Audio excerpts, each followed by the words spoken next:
ازيكم حبايب قلبي؟ عاملين ايه؟ يا رب تكونوا بخير. اللهم صل وسلم وبارك على افضل الخلق سيدنا محمد عليه افضل الصلاه والسلام. لو اول مره تشوفيني ما تنسيش تشتركي في القناه وتفعلي زر الجرس عشان يوصلك مني كل جديد باذن الله. ولو انت مشتركه بالفعل ما تنسيش اللايك بتاعك اللي بيرفع الفيديو وبيوصله لاكبر عدد من المتابعين باذن الله. عايزه اشكر كل حبايبي اللي دخلوا الفيديو اللي فات، علقوا لي واشتركوا وعملوا لايك وعملوا لي مشاهده حلوه جدا. الف شكر الف شكر على ثقتكم فيا. الف شكر ان الفيديو عجبكم. الف شكر ان انتوا اشتركتوا في القناة بتاعتكم، مش بتاعتي، دي قناتكم. انتوا اللي هتقولوا لي ايه الحلو في القناة وايه الوحش في القناة وايه اللي محتاجين ان انا اغيره وايه اللي محتاجين ان انا اخليه بالشكل دوت واستمر عليه. فالقناة دي بتاعتكم قبل ما تكون بتاعتي، لان انا بقدم محتوى جميل زيكم ومحترم زيكم. لان انا من رأيي دايما ان كل قناة بتقدم المحتوى اللي يشبه المتابعين اللي هي عايزاهم يجولها، المتابعين اللي عايزاهم يشتركوا في قناتها. انا الحمد لله بقدم كل حاجة محترمة، كل حاجة كل ست بيت تستفاد منها وتقدر تتفرج عليها وسط ولادها، يعني بمنتهى الاحترام. الحمد لله، ربنا يجعلني كده دايما اعرف اقدم محتوى محترم واستمر عليه، وده مبدئي سواء في القناة القديمة أو القناة الجديدة. ربنا يوفقني ويوفق الجميع يا رب العالمين، وكل اللي عنده حاجة حلوة ويقدر يساعد بيها غيره يعملها. وأنا من خلال الفيديوهات بتاعتي بحب أقدم محتوى مفيد للجميع. واهلا وسهلا كمان مره بكل اللي دخل واشترك في قناتي وشاهد الفيديوهات بتاعتي. انتوا كلكم فوق راسي والله العظيم، وشكرا جدا على التفاعل اللي كان الفيديو اللي فات. اتمنى الفيديو دوت كمان تتفاعلوا عليه وتعملوا لايكات واشتراكات زي الفيديو اللي فات باذن الله. الفيديو اللي فات اللي كنت انا عامله روتين كده في المطبخ واصله المواعين بقى كتير بقى وكده، وسبتها كلها تتصفى وقلت لكم مش هحطها دلوقتي في المطبخ، انا هستنى ايه احطها معاكم، وكنت مصفياها يعني وكده. ففي الفيديو دوت ان شاء الله هرص طبعا الحلل كده مع بعض، والحاجة بتاعتي هرص ضلفتين من المطبخ. تمام، وهوريك الرصة بتاعتي ازاي انا برصها وبالشكل ازاي انا، عشان ايه اسهل على نفسي كده وانا باخد الحاجة من المطبخ. دي اول حاجة. تاني حاجة، كنت بكلم اهل جوزي كده في التليفون لان هم كانوا في البلد يعني وكده، فقالوا لي احنا جايين النهارده. فقلت بقى النهارده ايه بقى الروتين هيكون معاكم مختلف شوية، مش هيكون في المطبخ وبس، لا هيكون كمان هعمل حبة حاجات يعني كده هتشوفوها برضو معايا من خلال الفيديو. فانا بقى ايه مسكت الضلة في المطبخ كده رصيتها بالشكل اللي انتوا شايفينه دوت. بحب احط الحلة الكبيرة من تحت واحط عليها غطاها، وبعد كده الحلة التانية، وبعد كده غطاها، كل مقاسين فوق بعض. تمام، فكده بيبقى سهل عليا قوي. في اوقات بحطهم جوه بعض بصراحة، بس انا ايه ما ارتحتش ان انا احطهم جوه بعض وكده، حبيت ان كده يكون احسن، كل حلة عليها غطاها وكده. فالمهم بقى ايه جيت عند الحلة دي، تمام، وما لقيتش غطاها، فهو تقريبا كان عند حماتي يعني تحت في شقة حماتي. فقلت مش اشكال عادي يعني كلنا واحد مش اشكال. فحطيت كده ايه كل حلتين بقى كده فوق بعض، وبعد كده الرف التاني اللي من تحت هبتدي بقى احط بقى الصواني. هنا برضو حطيت اللبانة من فوق. ده الضلفة دي اللي جنب ايدي اللي انا بستخدم منها يوميا حاجات، ومفيش يوم الضلفة دي ما بتتفتحش. وجيت تحت بقى حطيت الصواني من فوق الحلل، ومن تحت بقى ايه الصواني. المكان لما واسع فوق فانا بحط كده كل حلتين ما بينهم الغطا، لكن لو المكان ضيق وعايزه احط حاجات فخلاص هلبسهم ايه جوه بعض كده اهو. حطيت بقى كده على الجنب الشمال دوت الحلل اللي هي الصواني قصدي، اللي هي مستطيله وفيها الصواني اللي هي مدوره بتاعه الفرن، وفيها صواني البسبوسه. وبعد كده حطيت الايه الطاسات بقى اللي عندي، وعندي كام حله ألمونيا كده، ادي واحده منهم، وواحده تانية كنت مستخدماها ده من الطقم القديم، بس انا ايه يعني شلته وخليت منه حلتين، وحطيت وراه كده كام غطا كبير بغطي بيهم الصواني بتاعه الفرن والبراد.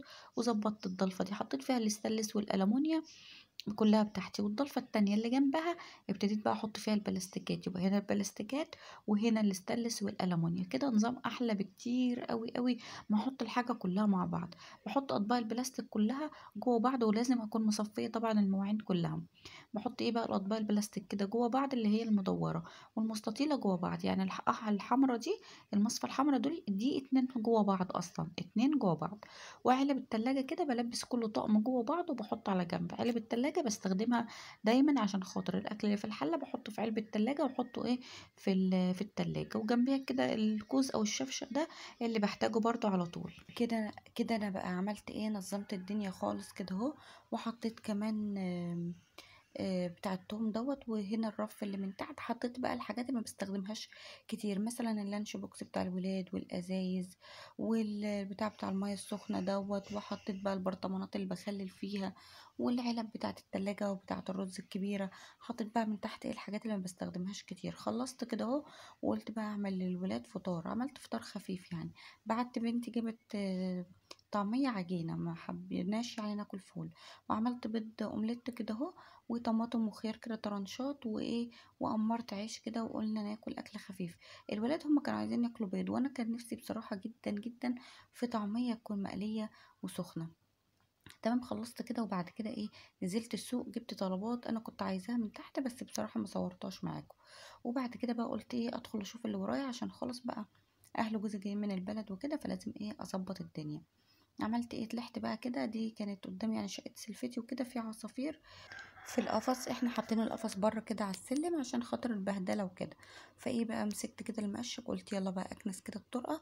بص انا ساكنه في تاني بلكونه، تمام، فخدت بقى ايه الدور اللي انا فيه دوت، والدور اللي تحتيه، والدور الارضي، مسكتهم بقى كده كلهم. قلت ايه اكنس بقى كده الاول عشان خاطر ايه امسح بقى على نظافه. مسكت كده المقشه الناعمه، مسكت بقى السلم كله. وبعدين اصلا كان قبلها بيوم كان الجو فيه تراب جامد جدا، فالسلم كان يعني اتبهدل بقى كده مرة واحدة وقلب كده. بقى يعني كله تراب. فقلت الحمد لله، يعني انا كده ايه اليوم دوت كان كويس، فقلت خلاص الحمد لله انا يعتبر كده كنست بعد العاصفة الترابية اللي كانت. فخدت بقى كده لغاية الدور الارض اللي تحت زي ما انتوا شايفين كده اهو، بكنس بقى كده وباخدكم معايا يعني ايه جولة بقى كده اهو. وبعدين برضو ما انا لازم ايه بقى ابقى قدها وقدود برضو، واخلي البيت نضيف، والجماعة برضو يجوا يلاقوا البيت نضيف كده اهو، واشرف جوزي برضو قدام اهله يعني وكده. هما اللي يقولوا عليا يعني ست معفنه يعني ولا ايه، قاعده كده في الزباله دي والتراب دي. بص انا كنت بكنس على طول، بس خاطر عشان خاطر اليوم اللي قبله كان تراب، بهدله جامده جدا. فبصراحه دوت يعني بهدل الدنيا. يعني انا لما مسحت السلم، انا ما مسحتش السلم بس، انا حتى الحيطان والسور وكل دوت ايه نضفته برضو معايا. المهم ايه، الولاد ما عرفوش يجيبوا لي من فوق الجاروف، قلت لهم خلاص. طبعا انتوا عارفين الولاد بنبعتهم يجيبوا الحاجه ما بيقولوا ما بنلاقيش. فالحمد لله يعني انا ايه مسكت بقى كده، رحت لمهم كده بايديا، ورميت بقى شنطة الزبالة دي، وكنست برضو قدام باب الشارع برضو من بره على الشارع، ورشيت مية وكنست، يعني رشيته بعد كده كنست، ولميت الزبالة اللي بره وكل حاجة. بس طبعا ما صورتش الايه الجزء اللي بره. وجيت بقى هنا كده على السلم، آم، رحت جايبة الأكياس اللي هي ب2 جنيه، ده كان كيس اسمه بريكس. هو بصراحة ريحته حلوة جدا وجميلة جدا جدا. حطيت مية كده الأول على السلم، وبعد كده حطيته، وجبت بقى كده ايه المقشة، وقعدت أدعك بقى. بصراحة نضف السلم معايا وخلى ايه السلم ريحته حلوة جدا جدا جدا، وريحته كانت زي الفل، وكأني كده حاطة ايه معطر. أنا بصراحة كنت أول مرة أستخدمه. المهم بقى كده ايه، كانوا الولاد كل شوية يفتحولي المية عشان خاطر يعني ما نهدرش في الميه واسيب الخرطوم كده ايه الميه شغاله على الفاضي. قلت لا، انا بحط شويه ميه. وبعد كده حطيت المسحوق ده، وبعد كده قعدت ادعك. طبعا كنت قفلت الميه بقى، وبعد كده بعت الولاد بقى ايه شغلوا لي الميه تاني. تمام. هبتدي بقى كده ايه بعد ما دعكت حطيت بقى ميه نظيفه، وهبتدي بقى امسح. طبعا الوقت ده انا قفلت الميه عشان ما نهدرش الميه كده وخلاص. لا، طول ما انا بستخدم يعني عايزة مية خلاص هفتح المية، وانا راكنة الخرطوم هقفلها على طول، عشان حرام يا جماعة برضو المية ايه خسارة برضو. هبتدي بقى كده امسح بقى مكان الصابون خالص. كل المية بقى اللي كانت موجودة دي بمشي على الطرقة مرة واتنين عشان خاطر ما تبقاش ايه بتزحلق. تمام. وطبعا انا كنت كانسل الاول. جيت بقى في الوقت دوت برضو جبت كده المقشه. انا هنا كنت بعمل ايه بدعك السلم زي ما دعكت فوق، بدعك بقى السلم برضو عشان خاطر ايه التراب يعني الموجود وكده. فاخدت الدور دوت كده كله بحط من المسحوق دوت، بادعك بالمقشة وفي الآخر بقى بالخرطوم. هاجيب الخرطوم مرة واحدة بقى كده اهو، أدلق مَيّة في الآخر بقى يعني كده. أديكم شايفين الخرطوم أنا معايا وورايا، أو أنا اللي ورايا يعني على طول. هادعك بقى كده كأني فرشة، بدل ما أعمل بالفرشة وأنا قاعدة وموطية كده وضهري يوجعني، لأ كده أحسن بكتير. وبعد كده بقى باجيب الخرطوم باشطف بقى كل دوّة عشان خاطر السلم ما يزحلقش، ولو في تراب تاني ولا أي حاجة هابتدي بقى أنضفه. طبعًا الحيطان ورايا كلها كنت باعملها مَيّة بس يعني كده، مش بادعكها. هابتدي بقى أمسح بقى كده كويس وأنشف المَيّة عشان خاطر الولاد ما يتزحلقوش ولا حد يبقى طالع الكوتشي بتاعه يعني عزكم الله يكون فيه طينة ولا أي حاجة ويبهدل الدنيا. وهاخدكم معايا بقى كده لغاية تحت كده اهو زي ما انتوا شايفين. طبعا انا بقى مسحت السلم كده اهو ونضفت. انا اصلا كده كده كنت همسحه وانضفه يعني، سواء جايين ولا مش جايين، بس عشان خاطر كانوا جايين فقلت لا بقى انضف السلم بالمره كده اهو تنظيفه جامده. ولو طول افرش لهم الارض كمان ورد كنت فرشتها، بس بتاع الورد اتاخر بصراحه يعني، فقلت كفايه علينا الميه يعني. طبعا بقى نضفته كده وكان زي الفل والله. كل اللي شافه قال لي يعني لا نضف بجد، عشان خاطر المقشه دي كنت بدعك بيها يعني كويس كده. انا بقى في الدور اللي تحتيه بقى، وهنا بنتي كانت معديه بقى راح تقفل لي الميه. تمام. فهبتدي بقى كده امسح بقى مره واتنين. انا هنا عارفه الكوتش بتاعي اتبهدل، بس يعني احسن يعني ما البس شبشب يعني كده ولا حاجه، فانا قلت الكوتش احلى يعني. ودخلت بقى على السلم على طول بعباية السوق. زي ما جيت كده سبت الحاجة بتاعتي ودخلت قلت امسح على طول بقى عشان اتأخرت في السوق. جيت في الدور الارضي هنا كده في المدخل بتاع السلم حطيت برضو تاني من الكيس اللي كان معايا ده، والله كيس ب2 جنيه وريحته حلوة جدا وفي كمية يعني حلوة. وهحط بقى كده، هو كان على فكرة كان في رغوة بس هي مش باينة يعني. وهبتدي برضو ادعك كده، هو ده المدخل بتاع البيت لازم يبقى منور كده اهو ويفتح النفس كده وريحة المعطر دوت حلوة جدا جدا. هبتدي بقى ادعك كل دوت كده اهو، وبرضه احط ميه نظيفه. وفي الاخر بقى همسح برضو مسحه جامده كده اهو وانشفه. طبعا كل اللي جم بقى من البلد الحمد لله على سلامتهم، نوروا مصر او القاهره، احنا بنقول مصر يعني. نوروا القاهره طبعا وشرفونا ونورونا، واهلا وسهلا بيهم. زي ما انتوا شايفين انا مسكته دعكته ضحكه جامده جدا. على فكره أنا ما عملتش كده بس على مدار اليوم يعني، انا في حاجات كتير عملتها طبعا على مدار اليوم، بس مش كل حاجة بتتصور، لان لو كل حاجة اتصورت هتلاقوا الفيديو هياخد معانا ساعات وساعات، رغم ان انا مجرية الفيديو يعني كمان. بس انا بحب كده اوريكم حاجات من خلال اليوم بتاعي عشان تنشطكم، تديكوا فكرة جديدة، تديكوا تشجيع عن أي حاجة. يعني كده هو نساعد بعض ونوري بعض يومياتنا عشان خاطر ندي أفكار لبعض.